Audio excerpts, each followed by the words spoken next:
So yeah, and that's how corgis became the pet of choice of, you know, like kings and queens and stuff in the UK. No, I'll believe him. Yeah. So anyway, we've got a lot of great projects here at Genus Brewing, and one of those projects is playing with American Noble hops. When YCH first launched cryo hops, which is what a lot of people heard of, they actually launched two products at the same time. One of them was the cryo hops, the shaken off lupulin powder from basically whole leaf hops, and the other played with the bract material or the debittered leaf of the hops. And that's what American Noble hops have become, trademarked. And that is what we are talking about today. So other than the bract material, I mean, what's left over in these hops anyway? So you do still have a little bit of the lupulin, so you get a little bit of things that come with that, including some alpha acids, some essential oils, basically a lot of the things that create flavor, but it's much more similar to what you would have gotten off of old world style hops before we started mass breeding them, and shows that we have super science powers in the world of making hops. So what about like applications though? I mean, obviously Noble.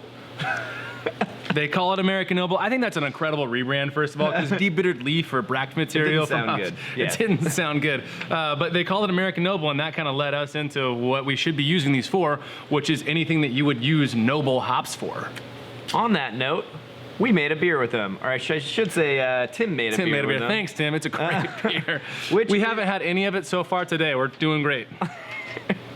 So this beer is an American Noble ESB, and so we used solely American Noble hops on it. We actually used 6 ounces, some Cascade, some Mosaic, and we're gonna put a link down in the description below if you wanted to mimic this recipe, but we're gonna go ahead and give this guy a taste and really see if these guys come through, if there's any aroma, if there's any flavor associated with them that might be different from what we expect. This is our first time using American Noble hops in a beer, or actually tasting American Noble hops in a beer that we know of. So we'll let you know what we think, and hopefully we can give it an A+ endorsement.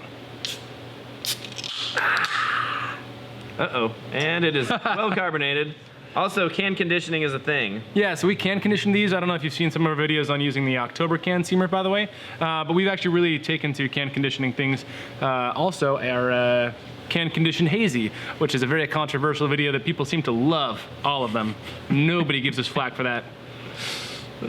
We can conditioning gives a whole new layer of flavors.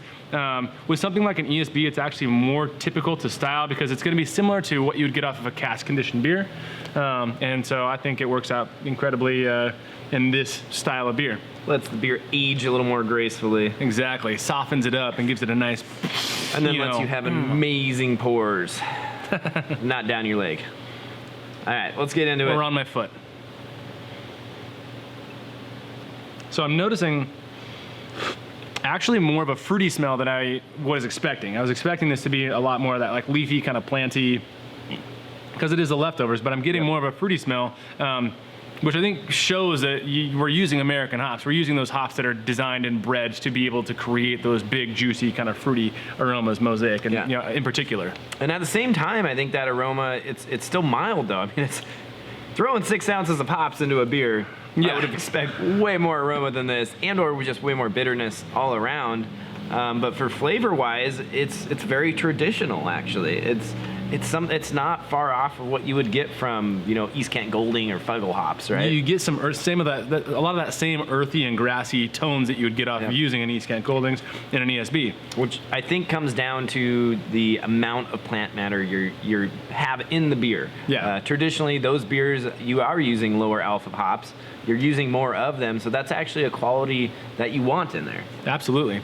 So yeah, that juicy flavor that you get on top of everything else is like, it's really incredible. So it's taking that classic style and twisting it on its head a little bit. But there are some other styles that do that same kind of thing. A lot of styles that are known for using a good amount of those old world hops. Yeah. I think the perfect example is a Czech style Pilsner. You'd be surprised, for being a light beer with relatively low hoppiness, as people would call it, Czech style Pilsners use 5 to 6 ounces of hops in a batch. I'm not gonna lie, this beer's delicious. It's really I love good. Everything about it. I think this is a great style to do this on. You know, now that you've mentioned Czech Pilsners, I honestly think these hops would be great to play around with any really sort of German style lager. I think a Maibach comes to mind because a little bit of extra fruitiness on there is only going to, you know, embrace that style, I guess. Yeah. Push that flavors through. I mean, yeah, it'd be fun to use American Noble hops in pretty much any light style beer that you want to kind of see if it has an interesting twist you can take on it, because it is fruitier. It's not as like earthy or I don't know, robust, whatever you want to call it, as you get off of a lot of those classic Noble style hops. But it's a unique fruity twist that I think would be fun to try in anything that you'd expect to use classic old world hops in. Yeah. Yeah, so historically we use, like let's say we're doing a Hefeweizen or something that's a relatively low hop beer. Historically what we do is we take really high alpha hops and we say, hey, we want to focus on the malt profile or the yeast profile, and we just use less of those hops. And so a 5-gallon batch might take only, you know, a half ounce of hops, which is great for cost efficiency. These, on the other hand, happen to actually be at a lower cost to begin with. So that really helps offset that. Especially if you plan on using them for bittering, which I honestly still wouldn't recommend. I would recommend using a traditional hop for bittering. Even YCH recommends using these hops as later additions, generally as a whirlpool addition, to get a little bit of those delicate oils and flavors out of them. Yeah, so yeah, whirlpool additions or any late additions. I haven't tried these in a dry. Does this have a dry hop? This does. Oh, this does have a dry hop. So this has a dry hop in it. I haven't tried these as like a dry hop in a big beer to see what it really would do. I think it'd be fun to play around with in sours.